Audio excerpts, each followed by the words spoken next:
Falling is not a breakdown. It's a breakthrough disguised in pain. Life doesn't destroy you. It disorients you to redirect you. When you fall, it's the universe forcibly shaking loose what no longer serves your evolution. At that moment, everything familiar crumbles. The identity you clung to, the roles you played, the illusions you built. And what's left is a raw version of you, vulnerable, but real. This is ego death, a disintegration of what you thought you were so you can rebuild with truth. Don't fear the fall, fear staying numb. Because sometimes, only through the pain do we discover what was buried beneath the pretending. The fall is a sacred invitation to stop existing and start living. Your next chapter begins the moment you stop asking, "Why me?" and start asking, "What now?" Numbness is not healing, it's spiritual suffocation. The strongest rebuilders are those who dared to feel it all. Every tear, every breakdown, every panic-filled night. It all has a purpose. Neuroscientific studies reveal that unexpressed emotions store in the body as trauma, quietly sabotaging us from within. But when you allow your feelings, you begin to metabolize the pain. Cry until your lungs hurt. Journal until the ink bleeds your truth. Emotions are not enemies, they're messengers. Let them speak, because only through feeling can you begin true healing. Remember, numbness delays the pain, but presence dissolves it. Don't chase distraction, chase emotional courage. When you feel deeply, you reconnect with your humanity, and that connection will one day become the power that fuels your rise. Your past didn't define you, it refined you. Every fall you've had wasn't meant to destroy your identity, but to reclaim your authorship. In psychology, this is called cognitive reappraisal, the act of rewriting your internal narrative. Trauma doesn't only come from what happened to you, it comes from the meaning you attach to it. So reclaim the pen. Stop living in stories where you are the victim of life. You are the creator now. Rewrite "I was abandoned" to "I found my own worth." Shift "I failed" to "I evolved." When you change the story, you change the self. The mind believes what you consistently tell it. And the more powerful your story, the more unstoppable your future becomes. Big comebacks are built on small habits. Rebuilding isn't about waking up transformed. It's about showing up in your mess and still choosing forward motion. Your brain doesn't need you to leap, just to begin. Neuroplasticity shows us that new habits reshape your brain's architecture. So wake up and drink water. Walk in silence. Make your bed like a soldier reclaiming structure from chaos. That's how you take control. Each tiny act is a vote for your future self. The world won't see these bricks, but one day, they'll stare in awe at the palace they became. Stop chasing quick results. Build slow. Build intentionally. And remember, real power doesn't announce itself.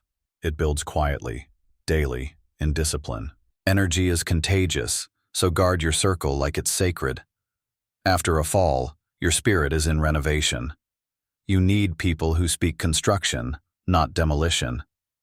Neuroscience confirms that mirror neurons in your brain reflect the emotions and behaviors of those around you. If you're surrounded by cynics, you'll start doubting yourself. But if you're around builders, people who've known loss but chose light, your rise accelerates. Choose friends who hold you accountable with love, not judgment. Mentors who don't sugarcoat, but still believe in your vision. Eliminate emotional vampires. Your survival may have been solo, but your rebuild must be supported. The right tribe doesn't just help you rise, they make sure you never forget you were born to. Every fall carries a secret blueprint. If you study the pain, not escape it, you discover what sabotaged your previous self. Psychology tells us we all have blind spots, unconscious behaviors shaped by childhood, trauma, and fears. The fall exposes them. Did you seek validation over truth? Were you loyal to the wrong people? Did fear of failure keep you from boundaries? Don't dismiss the fall. Dissect it. Turn it into your curriculum. Extract the lesson. Because wisdom doesn't come from age, it comes from reflection. The version of you that learns is already stronger than the one that fell. So look back, not to punish yourself, but to upgrade your soul. Motivation is not discipline's root, meaning is. When you reconnect with your why, the pain becomes fuel. Why did you start? Who are you doing this for? What legacy do you refuse to die without leaving behind? When your why gets louder than your self-doubt, miracles happen. Viktor Frankl, a Holocaust survivor and psychologist, wrote, "He who has a why to live can bear almost any how." Purpose gives pain a direction. You don't rebuild just to recover. You rebuild to become. The pain you carry isn't meaningless. It's your raw material. Mold it. Shape it. Let your purpose give it form. You're not who you were, and that's your evolution. Stop trying to return to the old you. That version couldn't carry what the new one can. Psychology calls this post-traumatic growth, the rebirth of a stronger, wiser self after adversity. The fall burned away illusions, insecurity, and ego. What's left is a more authentic version of you, one who doesn't chase approval, one who respects scars as symbols of power. Accepting this upgraded self means letting go of nostalgia for who you used to be. You're not broken, you're remade. And that version of you, that's the one that rises unshakably. Completion is a myth. The masterpiece is the one still becoming. You are not late, not behind, not lacking. You are in sacred transition. Embrace it. The scars, the flaws, the uncertainty, they are part of your beauty.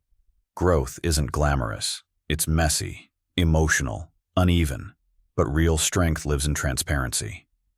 In still showing up before you feel ready. The world tells you to wait until you're polished. Ignore that. Walk into your calling with your cracks showing. Your rawness makes you relatable. Your honesty makes you whole. This moment of in-between, it's where the gold lives. Don't rush to finish. Just dare to continue.